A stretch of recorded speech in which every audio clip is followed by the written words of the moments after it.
By 1593, William Shakespeare had lost the one thing a playwright needs: a stage. Plague had closed London's theatres. There were no public performances, no paying audience, and no promise that the doors would reopen soon. For a young actor and writer still trying to build his name, it was a real professional crisis. So Shakespeare changed the way he wrote. He turned from the public stage to the printed page and produced the poem that first made him famous. Years later, Plague closed the theatres again. Around those troubled years came King Lear, Macbeth, and Antony and Cleopatra, 3 plays that helped make Shakespeare immortal. Plague did not create his genius. History is rarely that simple. But again and again, whenever the stage fell silent, Shakespeare found another way to speak. Welcome back to EraSpeak.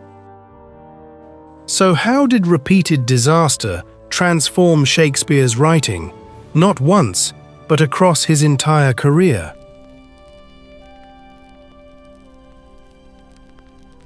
William Shakespeare was born in the small market town of Stratford-upon-Avon in 1564. His father, John Shakespeare, was a glovemaker who had once held real status in the town.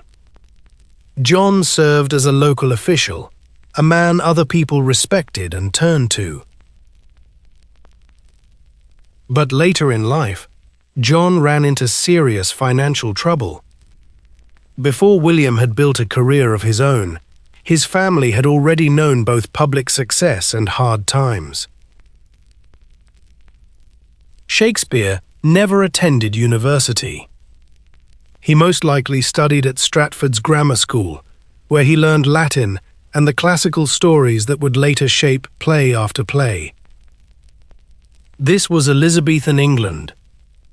One queen, Elizabeth I, had ruled the country for decades.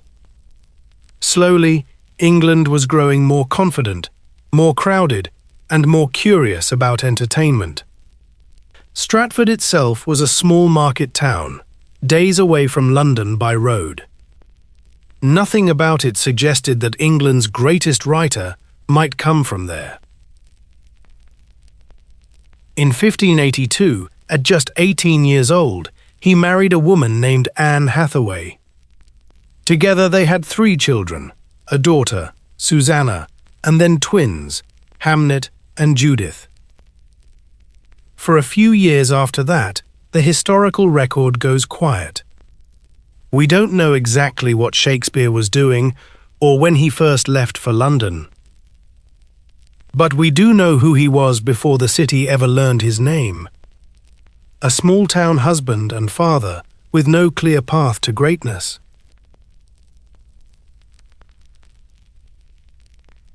By the early 1590s, Shakespeare had arrived in a city that couldn't get enough of theatre. New playhouses had opened just outside London's old walls, drawing crowds from every level of society.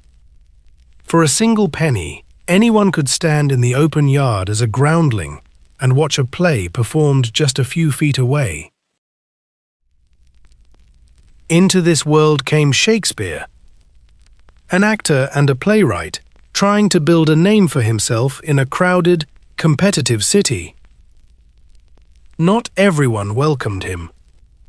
Many of London's most respected playwrights had university degrees, from Oxford or Cambridge. Shakespeare had neither. In 1592, someone published a short pamphlet under the name of the playwright Robert Greene. It attacked an upstart crow, beautified with our feathers. An insult meaning a nobody, dressed up in the talent of better writers than himself. Most scholars believe it was aimed straight at Shakespeare. It was a painful welcome to the London stage. Shakespeare left no recorded reply. Robert Greene himself died just months later, in poverty, and never saw how the story would end. But worse was coming for Shakespeare too. That same year, plague struck London hard. Officials ordered the theatres closed to stop the disease from spreading through crowded audiences. The closure did not last for weeks. It lasted for almost 2 years. For an actor and a playwright, this was a real professional crisis. No audience meant no income. No stage meant no plays. Theatre companies tried to survive by touring outside London, but the loss of their main stages was terrible for business. Shakespeare reached for a different kind of audience, readers. With the public stage closed, he began writing for print instead. He wrote Venus and Adonis, a long poem that told a story from classical mythology. He dedicated it to a wealthy young nobleman, the Earl of Southampton, hoping for his protection and support.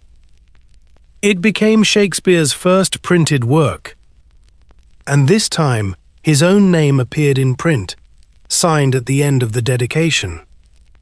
His plays, by contrast, belonged to the theatre company and were often printed without his name at all. The poem was a real success.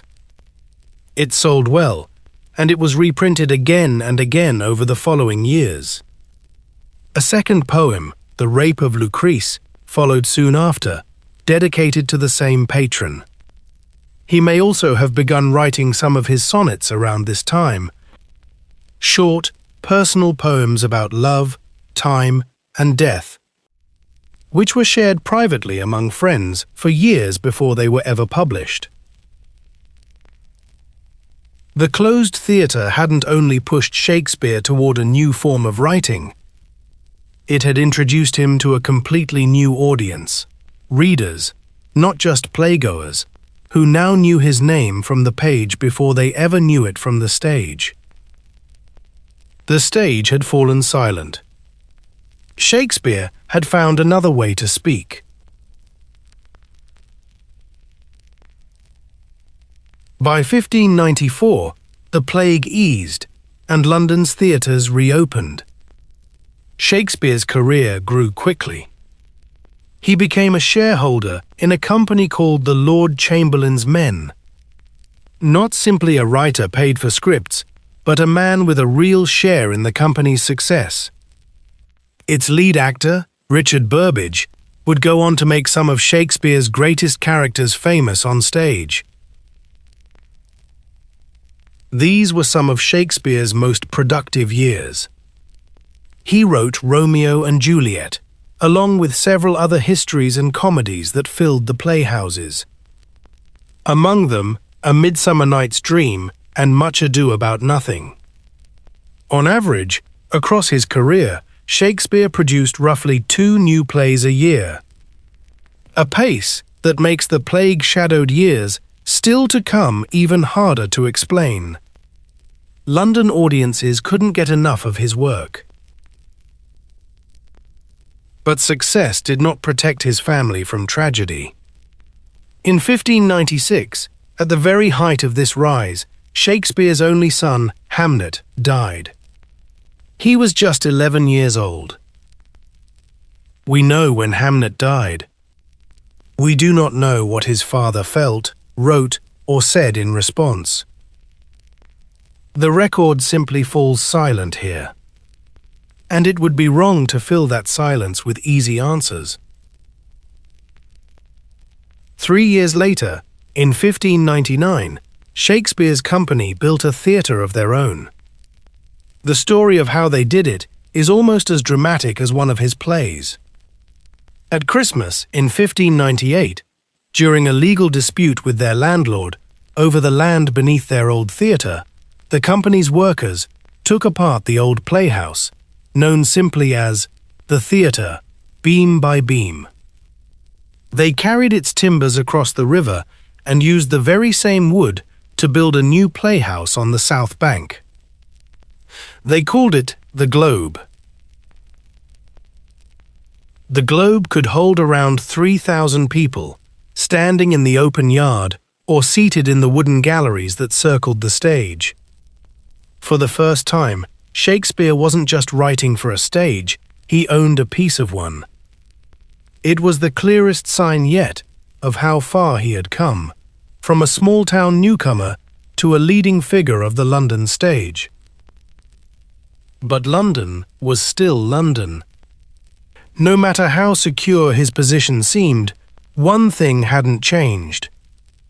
The moment disease returned to the city, that stage could close again, whether he owned it or not.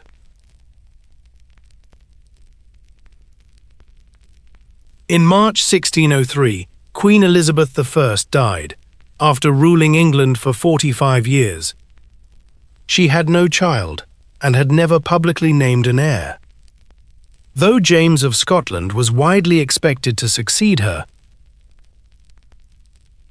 within weeks he arrived in London as the new king. He had a real love of theatre and the arts. By the time James reached London, plague was again closing the city's theatres. Yet within days of his arrival, he still took Shakespeare's company under his own royal protection. They were no longer the Lord Chamberlain's men. They became the King's men, the highest status any theatre company in England could hold. It was a huge honour. As King's men, Shakespeare and his fellow actors were even given fine red cloth for royal livery, marking them as servants of the king himself. But an honour could not reopen a closed theatre. Public performances would have to wait until the plague eased. And plague would return to London again and again in the years that followed. Plague closures like these were terrible for the whole theatre trade. Companies without a powerful patron often fell apart completely. Actors sometimes sold their own costumes just to survive.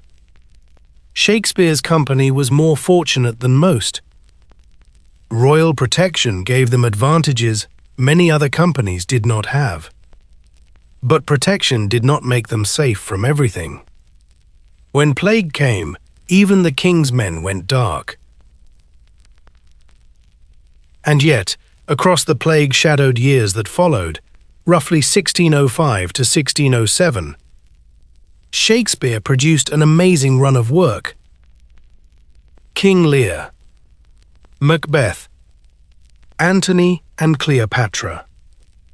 Three of the greatest tragedies ever written in English, one after another. Each one explored a different kind of collapse. King Lear, an aging king who gives away his power and loses everything because of it. Macbeth, a soldier destroyed by his own ambition. Antony and Cleopatra, two rulers who choose love over empire and pay the price for it. Three completely different stories, written within the same narrow, plague-shadowed period. Even 400 years later, scholars and audiences still argue about which of these plays deserves to be called his finest achievement. That argument alone says something about the quality of work produced in these few, difficult years. We have to be honest about what we don't know. No diary survives to tell us exactly which pages were written behind which closed door. We cannot draw a straight line from a single closure to a single play. But this much is true: this run of masterpieces belongs to these plague-shadowed years. Plague did not create Shakespeare's genius, but it repeatedly changed the world in which that genius had to work. And somehow, inside that changed world, he kept producing some of his greatest work. The doors were closed again. His imagination was not. If that idea speaks to you, take a moment to like the video. And tell us in the comments, Have you ever been forced to abandon one plan and discovered a better way forward?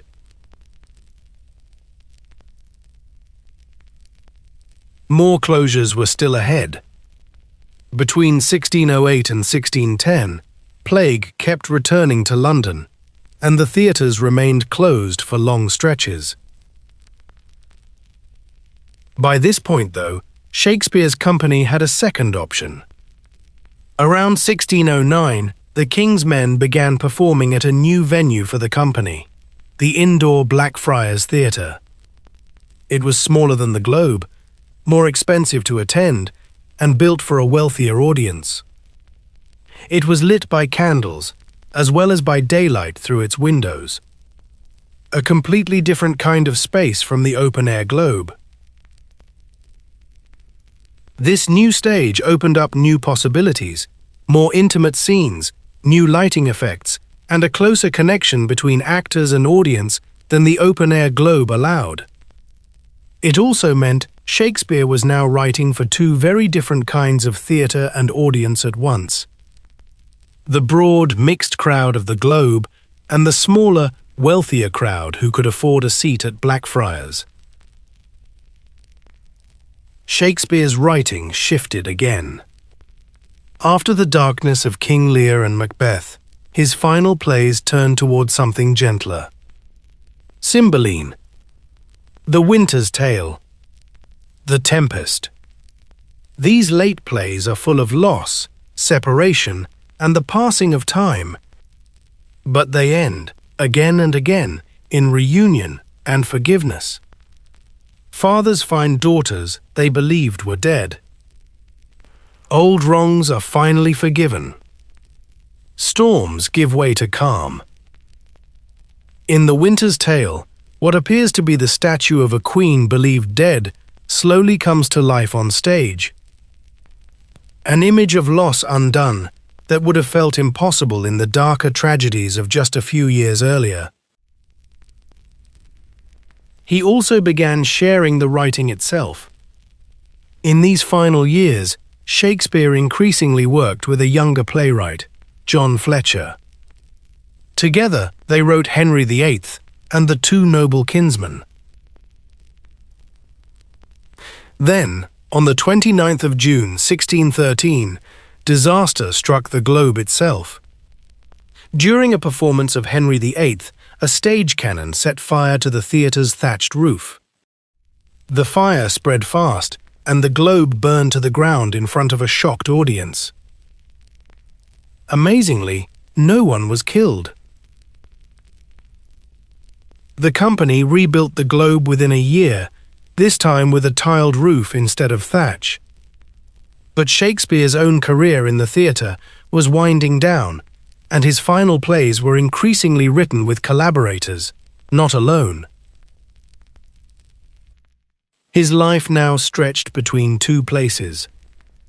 In Stratford, his daughter Susanna had married a respected local doctor, and Shakespeare stayed closely connected to the large house he had bought years before, using his growing wealth from the theatre. Yet that same year, 1613, he also bought a property in London, near Blackfriars. We don't know whether it was mainly a home or an investment, but it shows that his connection to London had not disappeared. He died in April 1616, traditionally said to be on his 52nd birthday. Even then, the story of finding another way to speak wasn't quite finished. 7 years after his death, two of his fellow actors, John Hemming and Henry Condell, gathered 36 of his plays into a single great book, known today as the First Folio. 18 of those plays, including Macbeth and The Tempest, had never been printed before. Without that book, we might never have read them at all. He could not control whether London's theatres stayed open. Disease didn't care about his talent, his status, or the king's protection. But again and again, he chose what he could control. He kept writing, and he changed forms when he had to. And even after his death, his fellow actors found one final way to keep his voice alive.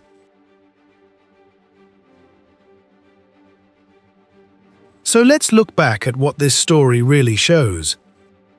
William Shakespeare wrote poetry when the public stage was closed to him. He produced some of the greatest tragedies in the English language during years shadowed by plague.